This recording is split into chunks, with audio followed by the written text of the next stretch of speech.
પ્રભુ ઈસુના ગૌરવી નામમાં આજની પ્રેમી સલામ. જય મસીહ કી. Praise lord. હાલેલુયા.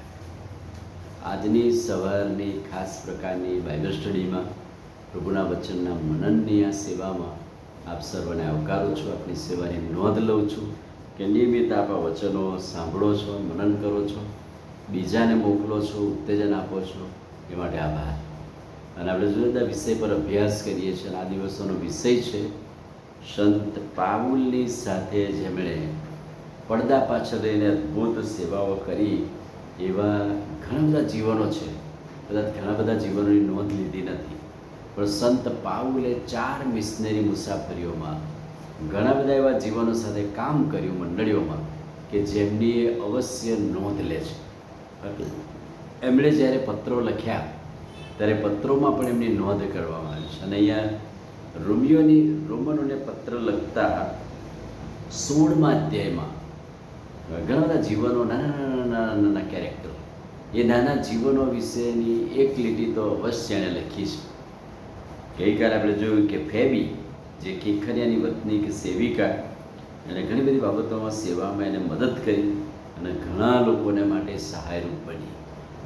હવે આજે 16મા અધ્યાયના આગળના વચનમાં 5મું ને 6ઠું વચન, આકુલાને પ્રિસ્કિલાના ઘરમાં જે મંડળી છે તેને સલામ કહેજો. મારો વાલો એપેન્તિસ, જે ખ્રિસ્તને સારું આસ્યાનું પ્રથમ ફળ થયો, તેને સલામ કહેજો. અને બીજું છે મરિયમ, જેણે તમારે સારું ઘણી મહેનત કરી, તેને સલામ કહેજો. 2 વ્યક્તિઓને સલામી પાઠવે છે. પહેલી વ્યક્તિ એપેન્તિસ છે, એને સલામ કહેજો. પણ સલામ કહેતા એમ કે છે ખ્રિસ્તને સારું આસ્યાનું પ્રથમ ફળ. અને એપેન્તિસ વિશે એમ કહેવાય છે કે ખ્રિસ્તમાં અને ખ્રિસ્ત માટે એ પ્રથમ ફળ થયેલું કહેવાય છે.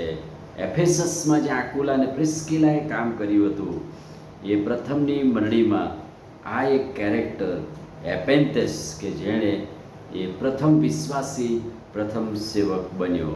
અને એમ કહે છે કે મંડળી બાંધવામાં એ ખૂબ ઉપયોગી હતો. અને એમ કહે છે કે મારો વાલો એપેન્તિસ, કેટલો બધો પ્રેમ એની પર કરે.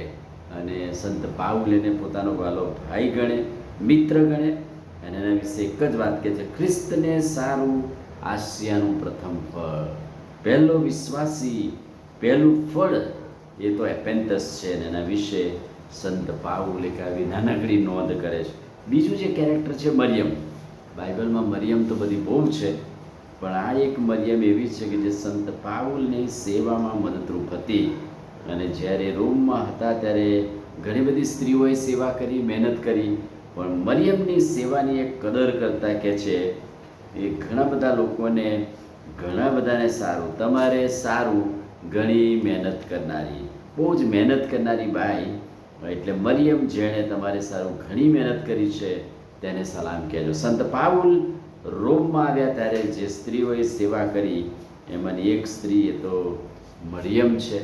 અને મરિયમ વિશે એની સેવાની નોંધ કરતા એ કહે છે કે તે બહુ જ આગળ પડતી બાઈ, લોકોની સેવા કરનારી બાઈ. એના 2 વ્યક્તિઓ, 2 પાત્રો કે જે ઉત્તેજન આપે, એપેન્તિસ અને મરિયમ, કે જેણે રોમની મંડળીમાં અદ્ભુત સેવાઓ કરી. આમીન. પ્રાર્થના કરી. પ્રભુ, આજે સવારે તમારા ખાતરીદાયક વચન માટે આભાર. એપેન્તિસ અને મરિયમ કે જેણે સંત પાઉલની સાથે રહીને પડદા પાછળ સેવા કરી. પ્રભુ, આ નાના નાના જીવનો બહુ મોટો પડકાર આપે છે. એ જીવનોનો અભ્યાસ અમે કરીએ છીએ અને અમને પણ ઉત્તેજન મળે.